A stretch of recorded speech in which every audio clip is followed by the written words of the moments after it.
Welcome to the Crystal Fideli podcast. I am your host, Crystal Fideli.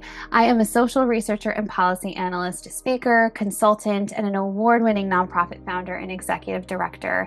And all of my work focuses on helping us to understand coercive control, helping organizations to understand coercive control so they can respond better, and helping individuals understand coercive control so they can navigate the systems that they need to navigate better. And here on the Crystal Fideli podcast at large, we examine when institutional norms and practices diverge from what the research calls an evidence-based approach, being based on science, research, the law, etc., and instead reverts into using what the research calls a practice-based approach based on tradition and opinion, and how it causes an immense amount of harm to very vulnerable and marginalized people. And that leads me into introducing you to a special series we are doing here on the Crystal Fideli podcast called When Coercive Control Turns Financial, the Family Court Response and the Cascading Consequences. We see in the research and in practice time and time again when a woman attempts to set boundaries on the coercive control that she is experiencing, how the coercive control does not stop, because that's not how it works. Coercive control does not stop when a woman sets boundaries. It just switches forms and it intensifies until a person in power or an institution steps in and stops it. So she attempts to set boundaries, and most often it switches to financial. And we examine the family court's response and how that leads to so many cascading consequences. So welcome to the focus on what your experience was like inside the relationship. So a lot of people think that domestic abuse is isolated physical incidents, something that happens and then stops. But we see both in research and in lived experience, my colleagues and I see every day in practice that it's often not about individual incidents. It's a pattern over time where one person is trying to maintain power and control. And that can show up in different ways, not just physically. So I want to start by understanding what that looked like in your experience. So if you feel comfortable, could you kind of share the different ways you experienced abuse inside your relationship? Like, was it psychological, which I would say encompasses mental and emotional, sexual? Was it, oh, what's the other one I was thinking of? Oh, yes, sorry. Was it physical? Like, how did the abuse show up in the relationship? Well, it's interesting because in my case, my ex and I were together for over 15 years, and he had been physically abusive to me twice over the 15 years. And the physical abuse actually showed up before the psychological abuse, before the coercive control, before the financial abuse. And I should have taken those as warning signs, but I thought they were one-offs. One happened maybe 2 years into our relationship, and then the other one happened like 7 years into our relationship. But for me, it wasn't until we were a decade in that it really showed up and started to manifest. And I think that I don't want to say a different story because actually midlife crisis is a very common thing. But for me, it wasn't until his midlife crisis that started manifesting. My husband went through a complete physical transformation. We did it together. There was a weight loss journey and gyms and all of that. And then also there was hormone therapy involved, like testosterone therapy, which I also think hormones can contribute to a person's personality. And then the money. Once he started making real money, and I'm talking about big money, that really changes a person. And so it started in little ways, like he had kind of like a power trip almost, I would say.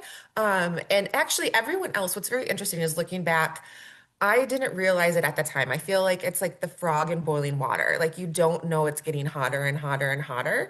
And because it wasn't overt and in your face, when it's little by little, they condition you, right? And what's so funny is other people started noticing. Like he distanced himself from his lifelong friends. He distanced himself from his family. He would say he outgrew them, that they weren't good enough for him. He got a whole new friend group. He started only to hire females around him, and beautiful females, if that. The Cybertruck, right? One of the first people in Arizona to get the Cybertruck. The country club membership. Like all of these things started happening, and it felt like he was using these things to compliment him. Like he only very Machiavellism, right? He only wanted people if it contributed to his success. He didn't want to help people. He wanted people to help him, if that makes sense. And then, once that I would say facade, but it really he encompassed that personality started happening. Then he started controlling the finances, right? So like he had all the logins to my personal 401k, to my personal Roth IRAs, to and I let him because after 15 years, 10 years at that time, I trusted him, right?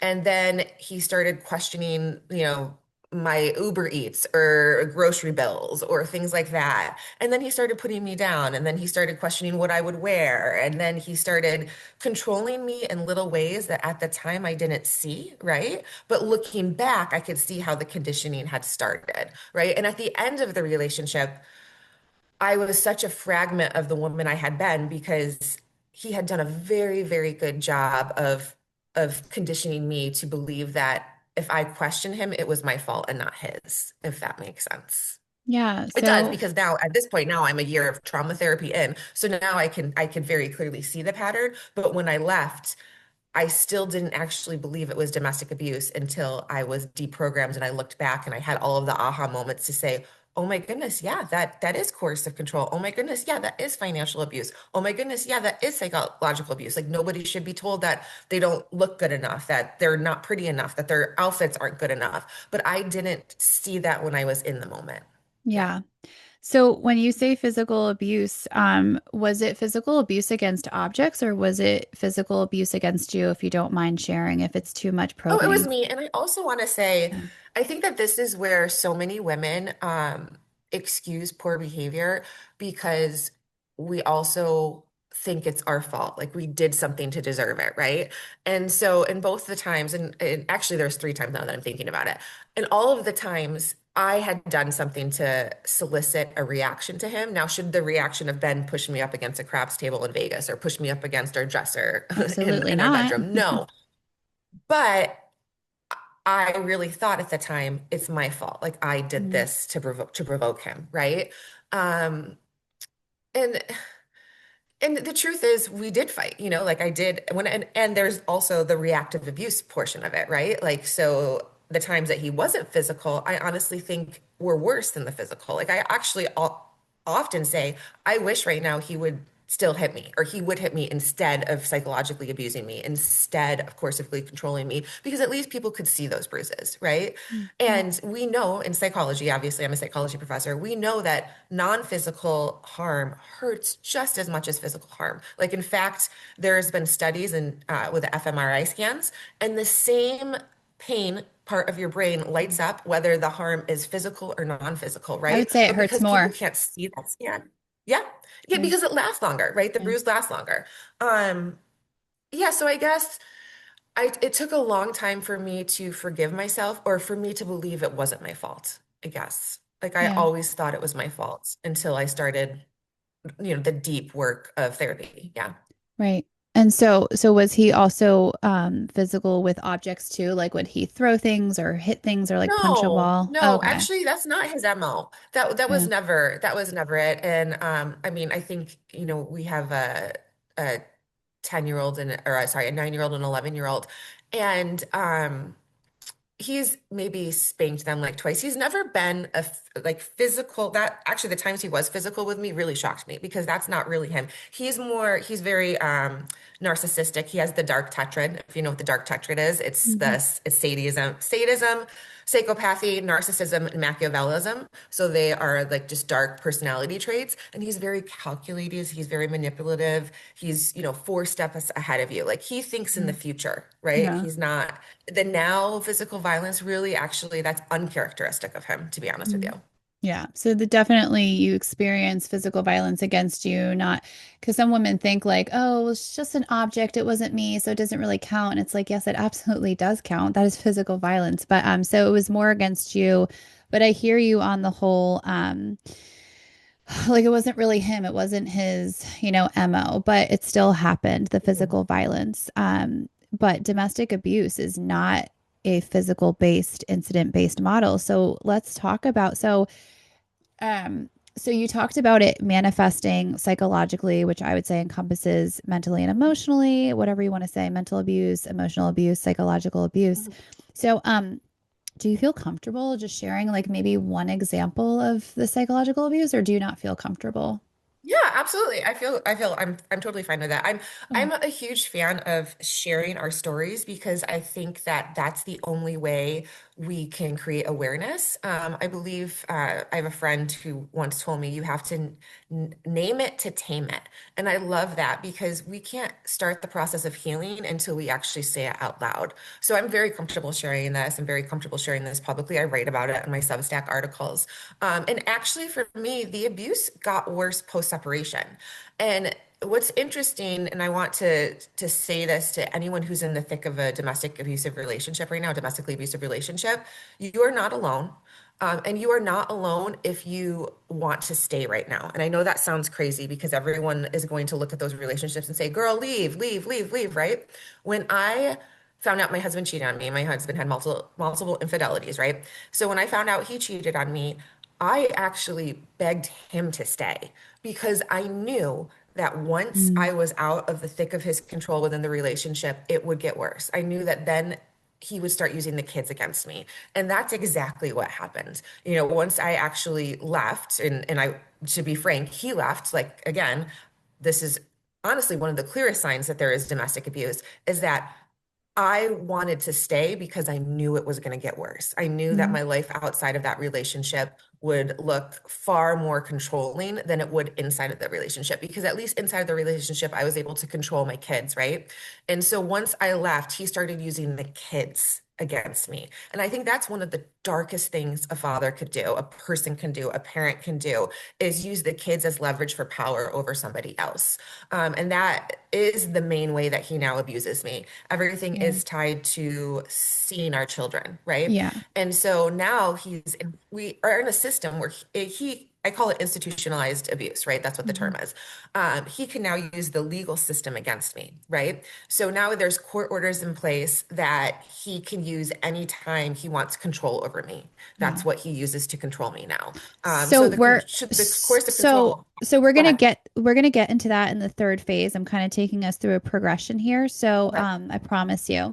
But I want to stay focused on like inside the relationship, and then we'll get into the family court system, and then we'll talk about cascading consequences, which you're so Okay. beautifully, I mean, beautifully is not a great word to describe this, but y'all get what I'm trying to Yeah. say. Outline, you're so greatly sort Yeah. of outlining. And so I want to stay focused on so he cheated on you, and that's absolutely a form of abuse. And I was actually just trying to think like, what would I quantify that as a psychological abuse? Well, maybe I will actually ask you since you are a doctor of psychology, which so I'll help you step out of individual lived experience mode here, if you will, for a second. And let's just quickly quantify that. My academic brain needs to quantify that. I would say that's psychological abuse, no? Or I guess it could be physical abuse because I think that it's nuanced. I yeah, think that first of good all, there's point. various types of cheating, right? Hmm. In my marriage, it wasn't just physical. And honestly, the emotional betrayals hurt worse, right? Right. Like there was a point when I found them all on his phone and the deep conversations and the shared meaning and things that you shouldn't, I mean, you can have deep friendships, right? Deep friendships are great, but there's a line that if you're married, you don't cross with a member of the opposite sex, and there's things that you don't share about your marriage with other people, right? And I think that that was more damaging to me was the emotional betrayals that I found. Because when you're married, you expect to be that person to somebody else, right? And I also want to say it is okay if people grow apart. I think that, we're human beings and we all grow and change, right? And it was very clear in my marriage that my husband was growing into a douchebag. Like, when often it's so funny. Like, once I left the marriage, something very interesting started happening. Everyone would come up to me and be like, you guys never fit. Your energy was so great and he was so dark. The word tool was used a lot, right? And again, I saw that transition. I saw the white ankle socks. I saw the faux hawk. I saw the sleeve tattoo happen, like the cyber tracker, right? So I very much watched his midlife crisis turn him into a tool. But when you're in it, you don't see it, right? And who I was 15 years ago, I would have never loved that man, right? And that's what's been very interesting is as I've mourned the loss of, my married life, right? And because there's a whole nuclear family that's not happening anymore. I also had to mourn the loss of the man I married because the man that is was not the man that was. And I think that's so interesting that people can become different versions of themselves in their lifetime, right? And I think that's okay. We want to grow and change, but we want to grow and change positively, right? We want Mhm. to add things to our life that, benefit us and benefit society. And that's not what he did. He changed for the worse. And the person I was when I married him would have hated who he became, right? Right. But when you're so conditioned, I was conditioned to think like, oh, he's great. And he wanted me to think he's great. And he wanted me to, feed off of that, right? Because that's what narcissists do. Um, that when I left, I was like, he's amazing and I'm not. And it's been a year now. And of people telling me, no, girl, he's a tool. Like, and now I can see it. Now I can see the almost cartoonish version of him, right? Now I could see the facade. Now I could see the, how he's using everybody, how he only hires pretty females to work for him, how, his, like I said, the white ankle socks, the Cybertruck, the full hawk, the just his persona. Like now I'm kind of like, ugh, right? But at the time, I when I was in it, I couldn't see it. Right.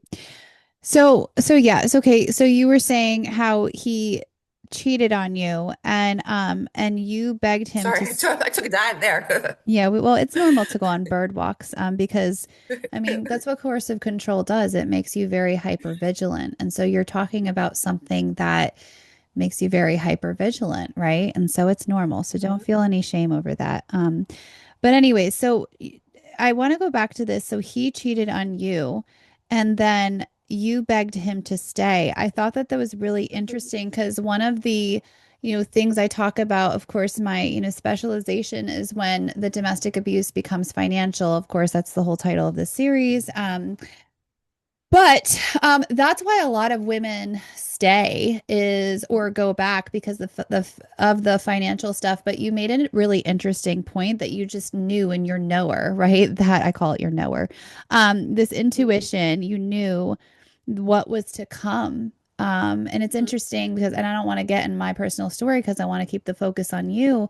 But when I knew in my knower what was going to come financially, and so it's just very interesting that you said you knew that it was going to come with your kids. The post separation abuse was going to continue, and he was going to maybe move away from abuse in certain ways. And he was going to now use custody and co parenting and litigation abuse. Mhm. Yeah. Um, And I should think he was also financially abusive too. And that started to be more apparent post separation as well for me. Like one of the things I found out, um, was that. And again, I trusted him blindly. So he had the logins to like my 401k and all of that, but he had actually taken out a 50K loan on my personal university 401k without my consent and put it into one of our Airbnb investments. So mm, that's the kind of things that he would do. He used my credit freely. He used me, like I said, very Machiavellism. He used me to his benefit. And once he ruined my credit because he used my personal credit card to put we I should say still have 7 different Airbnb properties, and he would use my personal credit to fund those ventures, right? And so he ruined my credit, and then once it was ruined he had to find a new supply, right? Because I no longer had value to him. Like he ruined my yeah. credit score enough that he had to find somebody else. I Yeah. literally just did a podcast interview before we hopped on here. And, when I'm listening to you talking about the abuse, and it's so funny because it's so evident that you are a professional as well and a psychologist because you keep getting away from the personal experience and back up into your head and talking logically and the definitions and the terms and the analyzing of all this. But I think that's also, part of what we do when we are an intellectual experiencing this. That's sort of how we cope. But anyways, but back to my point here that I was just about to make. I just went on a bird walk, but I It's literally was okay. writing down the patterns in the margin of the piece of paper. Like I write it down. Here's all my notes of what you're saying, and then the margins, I'll write down the patterns. Um, but anyways, and so I literally am writing down the same patterns of what she said earlier of just how you are an object to be Mhm. used. Yep. And like Hmm. he devalues and dehumanizes Hmm. and um just he's like the boss. Like it's like I get this picture of him being a king. Like if we think of like the 1500s, he's like a king on the throne and you're like the peasant, begging him for whatever, but he gets the ultimate decision instead of if now you picture now we're back in the 21st century at a conference table and you're both at a table side by side or maybe across from one another, sort of deciding together. It's certainly not that. It's like these perpetrators No. of domestic abuse are the kings on the throne and you're the peasant and Mhm. they have the ultimate decision. And then they use you. And then when they've used you for all they can, it's like, okay, well, now I need someone else because I've extracted everything I Yep. want from her or him or whatever. But yeah, Exactly. Yeah, definitely the same 100%. I patterns. think yes, and that is very evident in his new relationship as well, which Yeah. is one of the telltale signs that somebody is a narcissist, is that they have to move on very quickly to the new supply. And in their case, he very non-ironically found somebody who works in hard money loans, which is exactly what Hmm, he needs for his businesses to be interesting. successful. So, They're he's very kneed resourceful, into though, if her. nothing else. I mean, Right, that was right. a Like, and so, strategic and from the move. outside, it's very strategic. And from the outside, I'm looking at it, I'm like, oh my gosh, this is so on brand. Like, this is so cringe. It's so cringe. Yeah. That is wow. Yeah, it's That very interesting.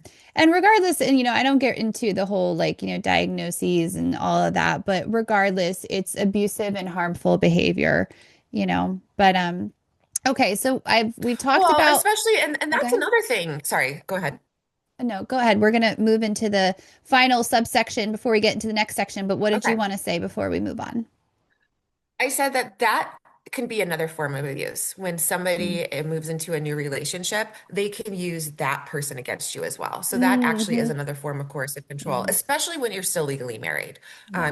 There is and that varies state by state too. Like I have a friend who lives in North Carolina who went through a divorce and they had to live apart for a year before they could actually get divorced.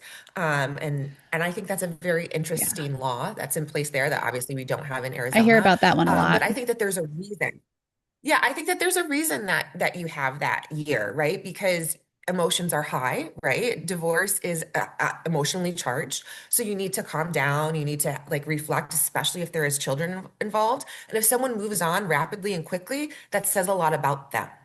Yeah. But Yeah. for somebody who's in domestic abuse, it's trapping them into a prison. So I hear that one a lot about North Right, Carolina. unfortunately, and that's the thing. That's why more than anything, like I pity her. Like I know that I've watched the journey that she's walked. Yeah. Like I know right now she's being loved bomb, right? Right now he's giving her his all, but I also know that that's not going to last It's because awful. as soon as she, serves her purpose, Mhm. he's going to move on to the next. It's awful. Okay, so we've identified sort of, and we talked a little bit about how the abuse manifested in the relationship physically, psychologically, financially. And now we identified, sort of the patterns. It's very evident that throughout everything, it's like he's the one who has power and control, and you are the one who is subordinate and subservient, and Mhm. he is the user. You are being used. And so we've identified the patterns. He used to say that Now, a lot. He used to say, submit to me, submit to me. That was like a word he used all the time. Submit, submit, mm, submit. Lord Jesus, help And us at the all. time, that wasn't a red flag for me. Looking back, I'm like, what? That is That should very have been a red interesting. flag. Yeah, no, Yeah. that is very interesting. And especially what comes to mind is, being a Christian, right? That will be like used a Hmm. lot. But it's not a full picture of what the Bible actually says. So No, that could be no. And what's exploited. interesting about our relationship was I am the Christian, and he actually allowed me. See, so this is the language I'm using. Allowed. I was just He gonna actually say, allowed me to, yeah, to take my kids to church. So my kids and I have always gone to church, but he's an atheist, which is very interesting. But he's still using the word submit, which I do think actually is a very biblical term. And there's some things to be fair, there's some things that I liked him taking care of, right? Like now that we live apart, like I miss someone, taking care of the yard and, the garbage disposal and the like, well, there were some very stereotypical male female roles that we had that I was totally okay with, right? Like the expectation was that I do the child rearing. And I loved that. Like I loved that. I put my personal career on hold so I could take care of the house, right? Because that was the expectation so he could fly, and that is actually another form of abuse now. Like looking back, I have my PhD. It took me 7 years to get my PhD in psychology instead of three. Three's the typical amount of time. And the reason it took me seven is because I strategically took breaks so I could be the primary caregiver of our kids, right? Which I loved. That was the deal. I knew I was doing that. I did that also so he could soar. That meant 4 years that I didn't get tenure faster, 4 years where I could have been making more Mhm. money, right? And all of that. And none of that was seen when we finally went to trial. It was, oh, you still got your PhD when, you were married. It Yeah. wasn't, oh, it took you 7 years instead of three, and we should probably compensate you for those 4 years that you would have been earning more. And Right. the reason is because that was our deal. Like Right. I did it happily. Like I wanted to stay home with our kids, right? What I didn't ever think would happen is that he wouldn't pay me out for that time, right? And I think that's the real travesty now, is that now that we're going through the trial, the court system doesn't see that I deserve to be paid for that, right? That domestic labor that I put in, that I poured my heart into, that I gave up career opportunities for, I deserve a payout for that because he's successful because I stayed home and did that childcare. Well, that's the whole crux Yeah. of, basically this series and, just the work that, we're doing here.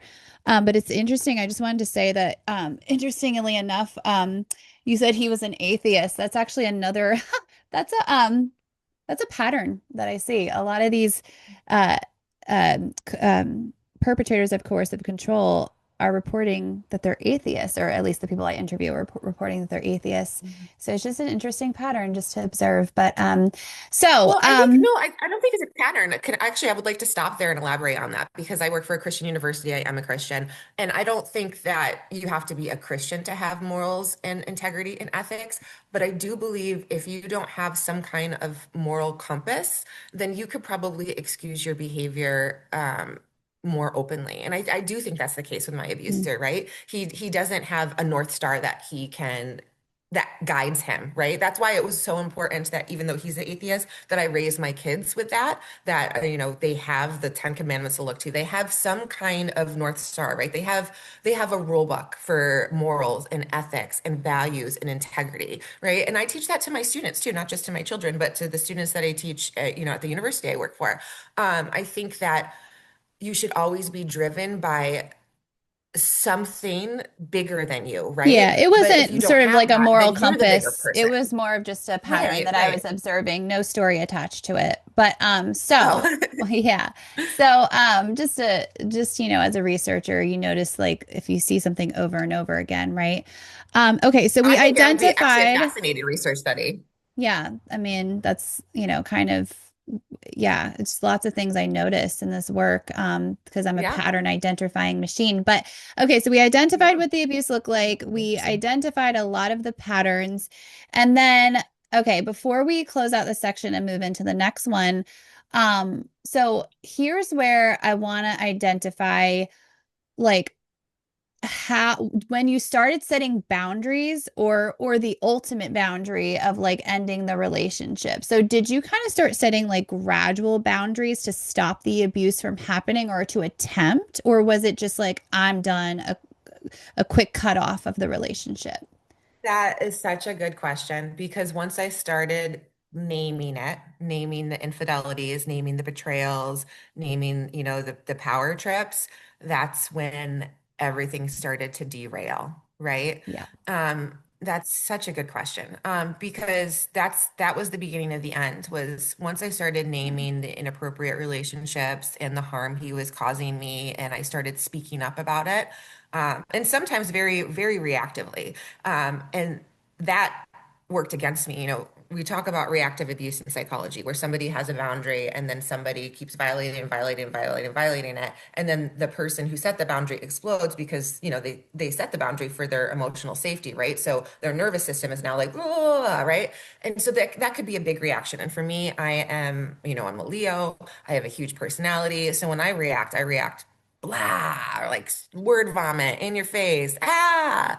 And so instead of the abuse or the repeated violation of my boundaries being the problem, my reaction became the problem, right? And so then I found myself in a position where I was constantly apologizing for my reaction, and he had never had to take any accountability for his actions that caused the reaction. And so when everything came to a head at the end, I really felt like it was my fault. It's my reactions. Like I'm the person that's wrong here. It and if you ever want to know the survivor or the victim versus the abuser, look to see who actually seeks help and who doesn't. Because one of the things my therapist, and I have multiple therapists at this point, one of the things one of my therapists told me is that the people who need help don't come to him. It's the people who are healing from abuse from the person that needs help that go to him, right? Yeah. And so a lot of people who seek therapy are seeking therapy because something has been done to them. Like there's been some kind of abuse done to them, right? And the abuser very rarely thinks they need help. So they're not going to go get help. Yeah. And it took me a lot of, like, at this point, I'm a year into therapy. It took me, like, I do EDMR, I do IFS, I do DBT, I do CBT, like, I've done it all. But it's taken me that hard work and long hours to really, in education, right? I've done a lot of research and reading on this to really understand that what I was experiencing, it wasn't my fault. My reaction wasn't the problem. It was his actions that led to that reaction. Now I can always choose, I could choose to have better reactions, and that's something I actively work on, right? Because you don't want to explode. But if somebody explodes, I actually think about, to give an example in media, what's the housewife? She's gonna be the Bachelorette. What's her name? I have no idea. Taylor I don't watch Frankie TV like that. Taylor.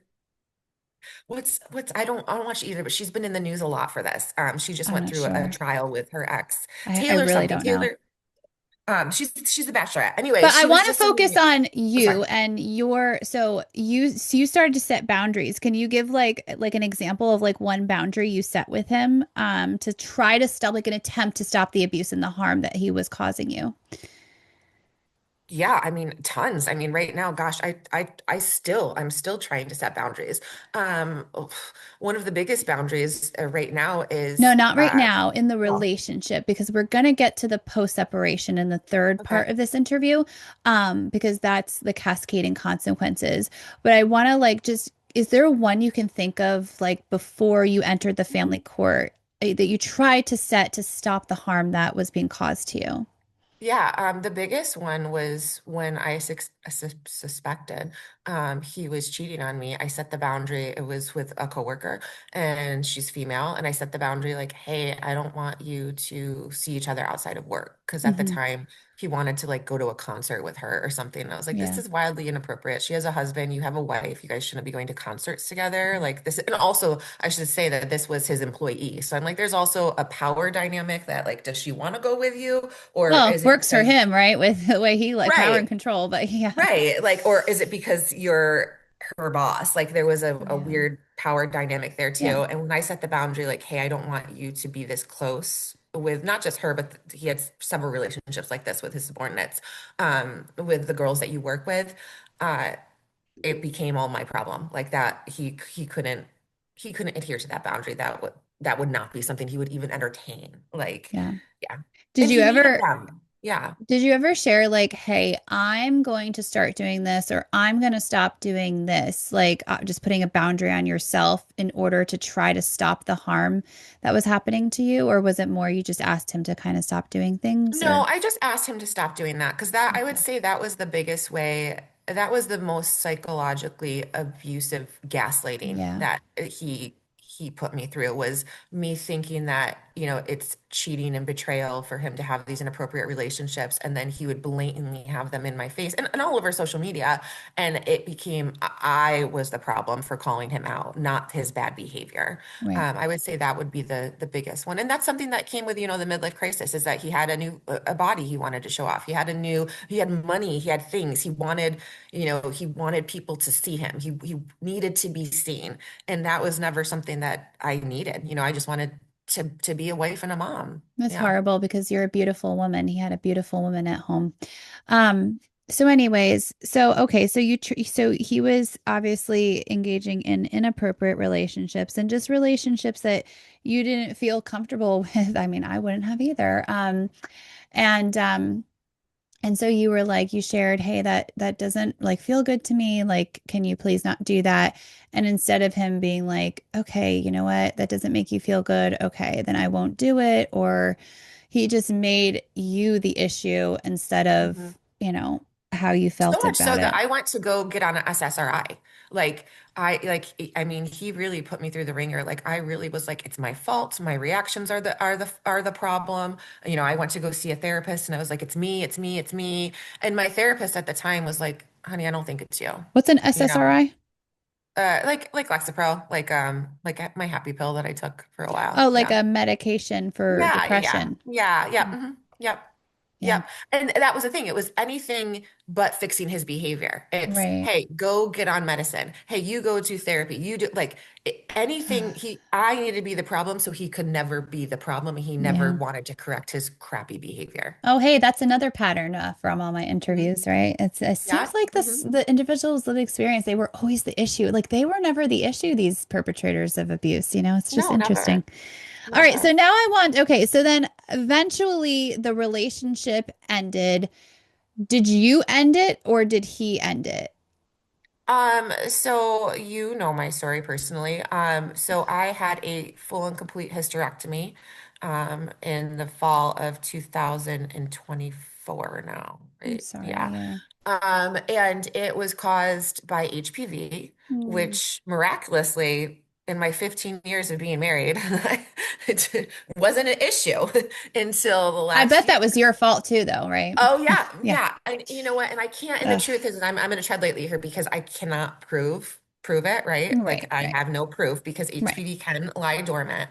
However, the strand that I had was very, very aggressive and it doesn't Hmm. just lie dormant. Like I would have known earlier. Yeah. So I had cancerous cells, cervical cancer.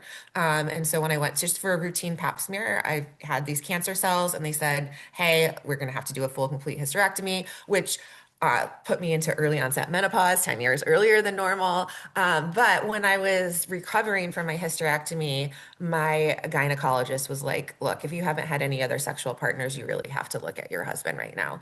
And so, again, I can't prove it because HPV can be dormant. So I'm going to tread carefully. However, in my heart of hearts, I believe he physically transmitted that to me in our last year of marriage through Yeah, I mean, we infidelity. can't Yeah. definitively say, but there's something called, an educated guess. And if all, Yeah. all signs are pointing to, so yeah, but obviously you can't definitively say. But anyway, but But here's the so, thing, Crystal, I still would have stayed. That's how conditioned I was. Like here I yeah. am facing cancer, having a major surgery. And I Yeah. remember being in the surgical room or in the hospital, and he was texting his little girlfriend while he was sitting next to me in the bed.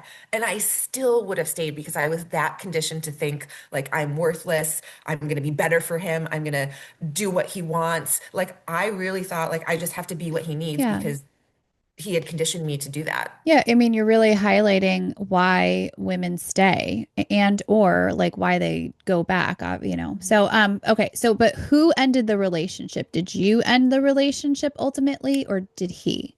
So I did the worst thing I could possibly do. No, for him, for me, I needed to do it. I wrote his female coworkers, the ones that he was having the extramarital affairs with. Mhm. And by affairs, I mean it wasn't physical with all of them, I don't think, but it was definitely crossed the line of what is okay in a marriage, right? And Exactly. so Mhm. I wrote them a letter.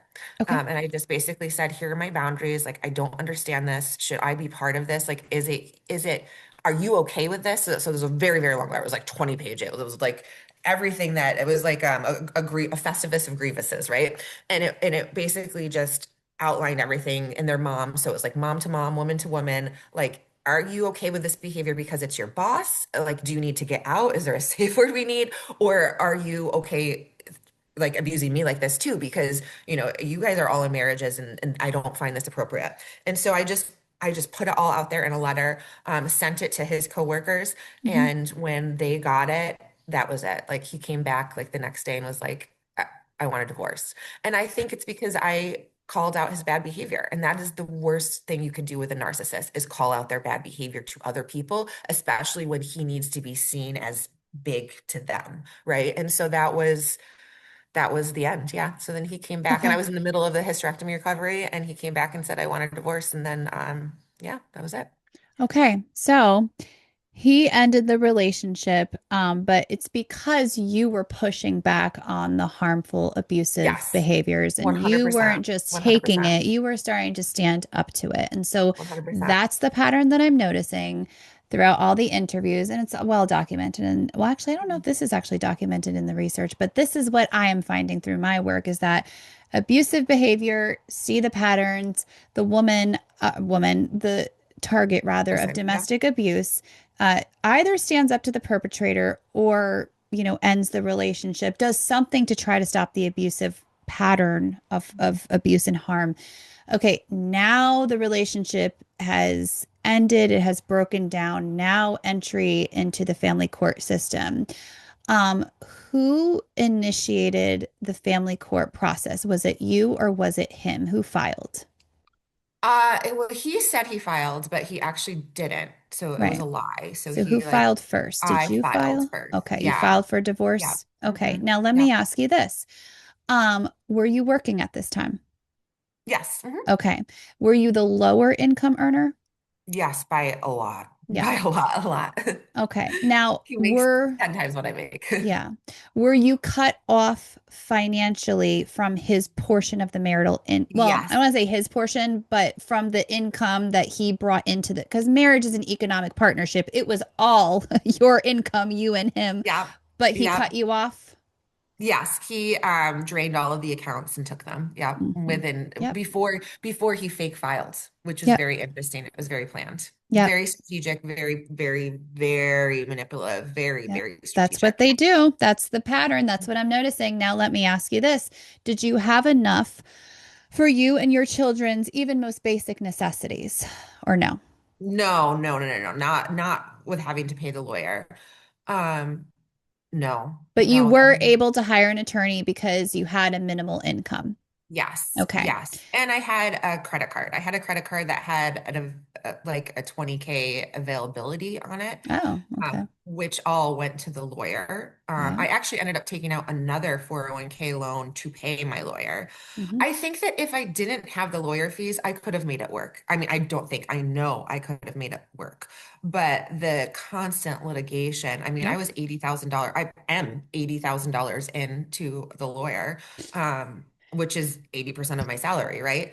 Um, and so I'm tapped out with that. Yeah, no, mind you, he's probably double that at this point, but he has unlimited funds, right? So, in our But that, marriage, so, okay. So yeah. now let me ask you this. Okay. So there's a lot of women I interview and they're stay-at-home moms and they're just completely out of luck because like the family court, I'm seeing a trend despite the law saying otherwise. I don't know what the law says in the other states. I would imagine there's some kind of protection of comparable protection, but I do know here in the state of New Jersey, this is for informational purposes. This is not legal advice, but NJSA 2A34-23 says that both parties are entitled to equitable access Mhm. to the marital income pending proceedings. And so, Mhm. if the initial complaint for divorce is filed or any matrimonial proceeding, well, proceedings are underway, and the law says that both are entitled to equitable access pending proceedings. B4 specifically says that neither side is entitled to an elevated lifestyle, but that the exact opposite is happening. And why? Well, Malamo vs. Malamo and its progeny. Caretaking is equal economic contribution to the income earner. Because short term harm leads to long term irreparable. And so neither side gets litigation advantage, but the exact opposite is happening. The income earner, I am seeing a trend, whether it's a income earner versus caretaker, and that's how they divvied up the marital division of labor because income is generated by working, yes, but also caretaking when you have small children.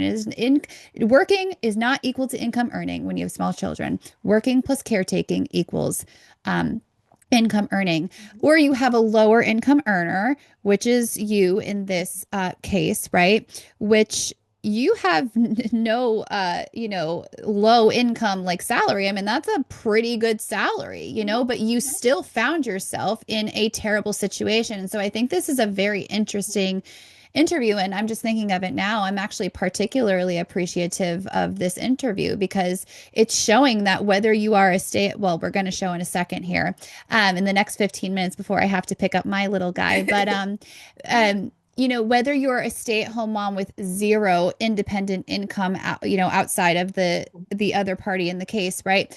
I'm always, because it's like, I don't want to say it's his income because it's not, it's marital income. But anyways, Yeah.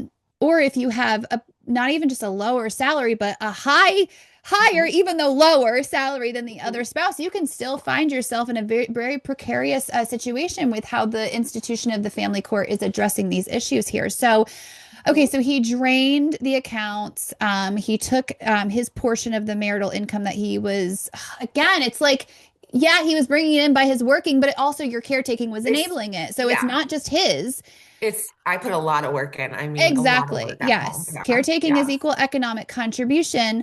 But so at least you were able to eat food, right? And hire an attorney. Actually, Crystal, this is what's so interesting about it. And again, I have a PhD. I am a college professor. So I have a decent, for all means, I have a decent salary. But especially, and I can go on and on about lawyers and how vicious they are. But because I had to pay the lawyer so much to fight all of the things, because he had unlimited funds. So he could throw legal action at me, because he has unlimited funds.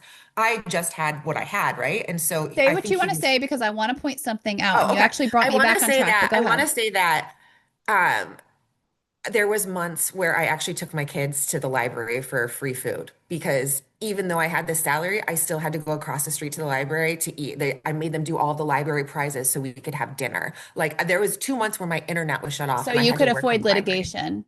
So I could afford litigation. So I want to bring us to a point, and I'm so glad you said all that, because you brought my mind back on track, because I can join the bird walks too. But my mind, that's why I have my notepad to try to bring me back on track. But I didn't bring. Okay, so Crystal, shut up and just say what you're going to say. Okay, so this is what I want to say. This is also a trend that I'm noticing. And this is more rhetorical, but why did your attorney not prioritize you regaining equal or equitable, whatever your state is, but access back to that marital income? Because it's not supposed to be that y'all part ways and what he brings in from his businesses or working or whatever is just his now, and from what you bring in is yours now. There's supposed to be a phased, reasonable, and responsible transition plan where you get a portion. So it's marital. You bring in your whatever salary, he brings in whatever from his working businesses, whatever. And now this is marital income. And so you guys are supposed to have an equal or equitable, again, whatever your state is, out of that pot, right?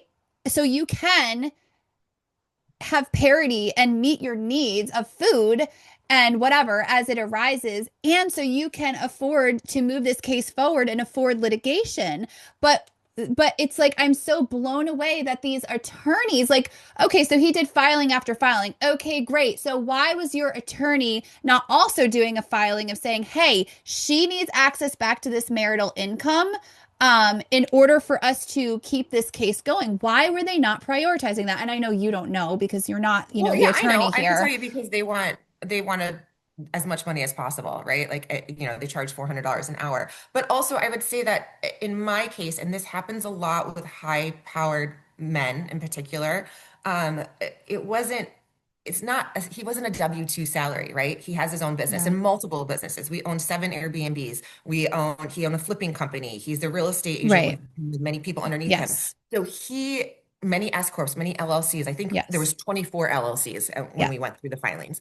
And that allows him to hide assets. And that's another thing. And so at the end, he reported that he only made like $130,000. I know for a fact from living with him, he made $700,000. However, he's able to hide it. Yeah, but here's the thing. That's the whole thing, though, of what I'm saying about the institution of the family court. And I don't want to necessarily assume their motives and all that stuff, because yes, I'm sure there's some, but we also could be wrong about others, right? But what I do want to say is this, it's just interesting to me that this is not seen and prioritized and nipped in the bud. Wow, that's really professional. But y'all get what I'm trying to say. This is not, stopped and strongly by the institution of the family court. And this is sort of the, issue that I'm really trying to highlight in my work here is that this is very easy to see, and they it's just like they prioritize it very low on their list of priorities, but this puts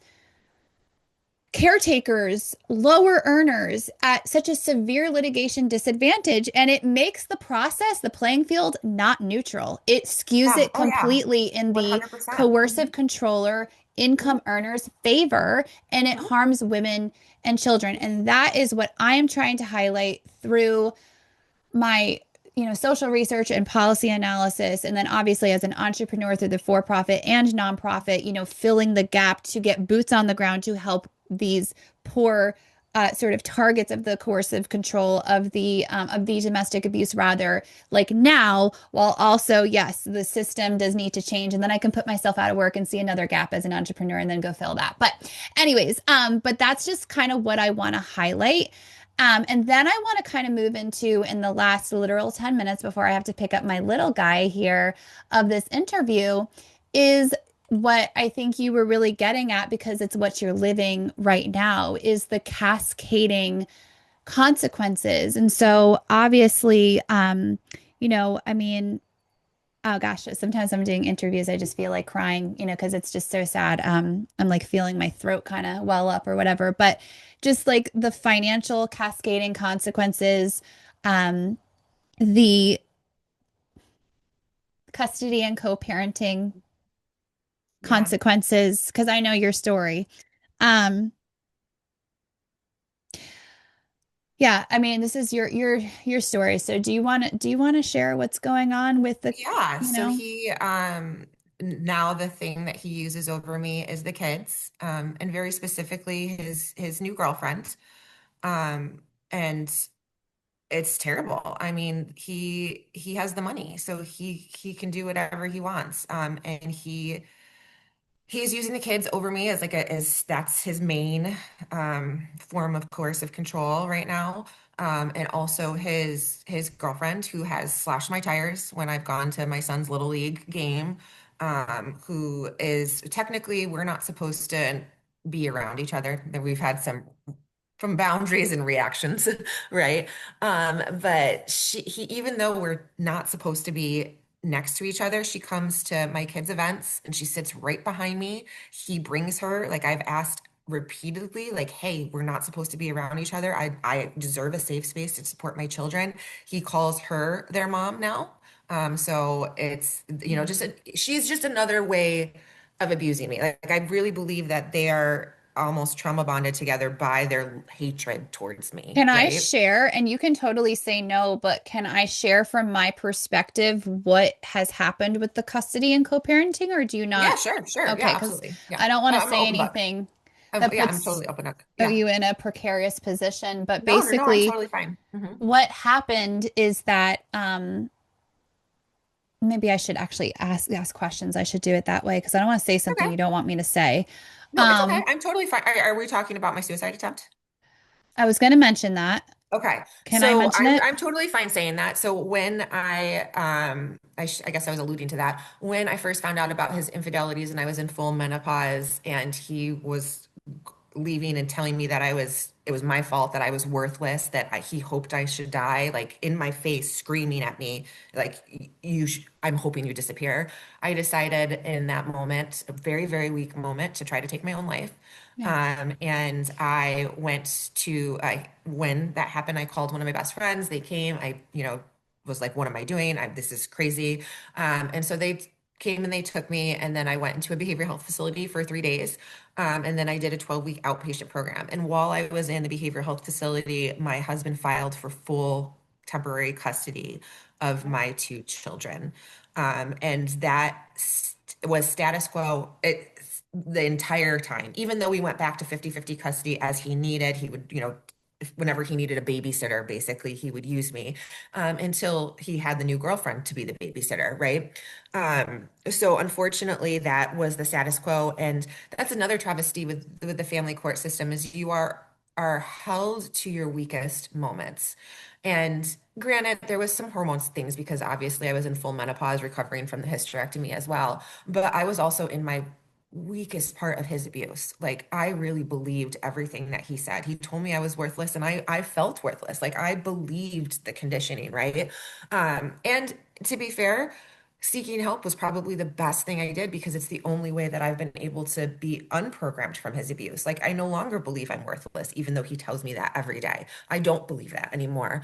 But unfortunately, that temporary order became the biggest form of coercive control in our divorce process. Yes. Yeah, so basically, I liken it to, shoving dust up somebody's nose and wondering if they're sneezing. If you subject somebody to domestic abuse, psychological abuse especially, they're going to psychologically break, and it's Hmm. just a normal byproduct. And so you went and you did the responsible thing and you sought help. And Hmm. then as a result of that, it's been 2 years, right? Of Yeah, almost 2 years. Yeah. So that was yeah, that was fall of 2024. So yeah, this coming fall will be 2 years. And I'm year not and a ashamed half. of it. Like it was a weak moment. And looking back, oh my, like I was succumbing to what he wanted. Like he did his job. Like he abused me so much that that was I thought that was my only option, Well, you know? yeah, no, and I don't you should not be ashamed of that. The family court actors that allowed it and him and the new girlfriend, shame on them for allowing it, because what has happened now is basically he got total power and control over your children and got to dictate if and when and how much you saw them, and has pulled that away from you. And this is literal post separation litigation, custody, co parenting abuse that is a direct result, is a cascading consequence of the financial control and abuse that the court did not interrupt, that happened because you set boundaries over the harm that was happening in the relationship. And so this is the literal pattern that I'm highlighting throughout my work and my white paper and all these interviews is domestic abuse. The target sets the boundaries or ends it. It doesn't stop, it just shifts form to financial. And then because the family court does not interrupt it, it cascades into all these cascading consequences and long term. And so basically you went to the court too and you had asked, like, can I please see my kids more? And the judge is like, oh, we'll wait till trial. Oh, he has the new girlfriend watching them. Well, he has a right to have your kids watched by whoever he deems fit. Mhm. And it's just absolutely insane to me because you are being punished Mhm. for, again, if you had dust shoved up your nose and you sneezed, right? If you're coercively controlled and the system does not protect you, and lets it happen, and then you psychologically break as a direct result of it, and then you went to get help for it instead of taking your life, instead of harming what, I don't know, whatever could have happened, right? And so and you went to get help for it and you got better, and you were punished for getting help for some. It's just like if somebody took a 2x4 to your leg and shattered it, and then you went to the hospital getting punished for going to the hospital to get your leg fixed. And it's just absolutely not okay that you have been the one who's been punished over and over again while he gets positively reinforced for Yeah. subjecting you to abuse, and that you trying to get out has been negatively enforced. Dr. James Tasic was on the podcast, and he is the author of, oh my gosh, why am I, hold on one second. I'm so sorry, Dr. Tasic. I'm not sure why oh, feeling trapped. My brain liked it. Woo, forgot for a second. Dr. James Tasic was on the podcast, and feeling trapped. He is a qualitative researcher. And so he did a project, and he basically talks about how when women try to leave, the system further entraps them. And this is obviously, I mean, just another example of exactly that happening. And as a mother of a 5 and 8-year-old, it just absolutely breaks my heart. And yeah, well, my throat is getting tight again because it just really, Yeah, it's it's really just, hard. And it's institutionalized abuse, to be honest with you. And the court needs to, it's so interesting because I am a psychology professor and I know the research, and I'm also not ashamed of my mental health journey, of all of the trauma recovery I've done. But the court sees that as getting help as a weakness. Like you shouldn't have gotten help in the first place. And that's such a travesty. and that mental health stigma needs to be squashed, not just in the family court system, but really in Well, it's a society, part of right? the credibility inversion that I talk a lot about is that like basically like you're the credible one, he's the uncredible one, but he's because he has all the court lets him have all the marital resources, he's able to hire attorneys and Mhm. invert the credibility. And so you Mhm. look and the court reads it as you being uncredible and him being credible when he's the one who's shoving up dust up your nose and you're sneezing. Again, we get the metaphor, right? He's subjecting you to Okay. coercive control Yeah. and you're breaking psychologically because that's what happens. It almost Mhm. happened to me. I was on my kitchen floor and I was screaming like I was like prostrate on the floor. And I was just like, and this is after I was diagnosed with multiple sclerosis, after being cut off from my marital income.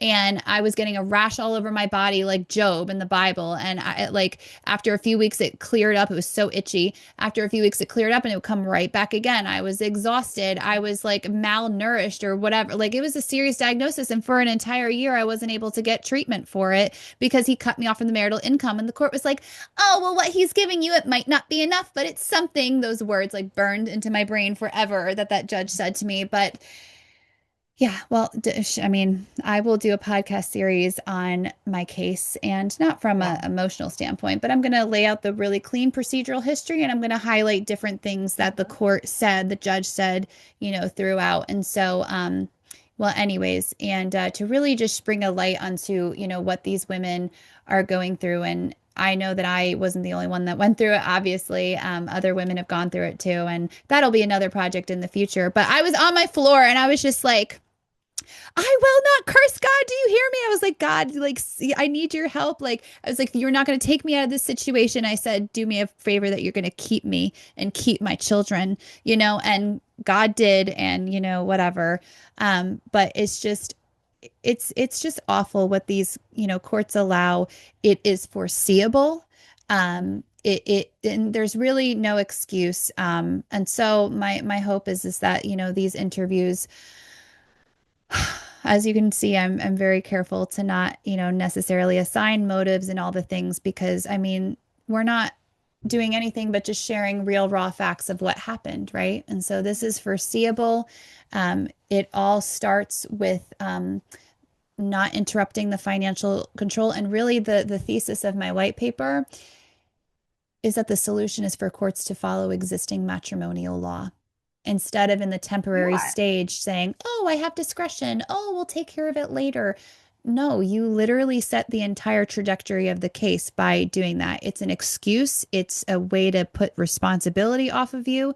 And the answer is to follow existing matrimonial law. We don't even need all this coercive control training, is my thesis. I mean, that would be nice, but let's start with just following existing matrimonial law because I bet you as you're a researcher and so am I. So this is not an actual data point, but go with me here. I believe that would solve 90 to 95% of these cases. Yeah. Well, and just recognize domestic labor as monetized domestic But labor, that's right? existing Yeah. matrimonial law. Yeah. Malamo vs. Malamo and its progeny. Caretaking is Yeah. equal economic contribution. That's already Yeah. law, but they're not following it. And so that's a part Yeah. of, bringing light to this and what this podcast seeks to do, my work seeks to do.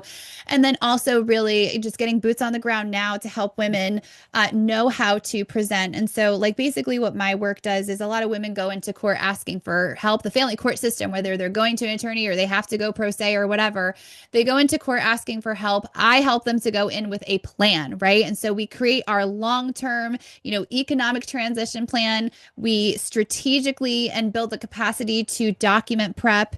And, we learn how to communicate effectively in a way that moves things forward, right? And so whether it's through the for-profit work or the nonprofit work for a very select few of folks who, literally cannot afford like anything, right? That's what we do.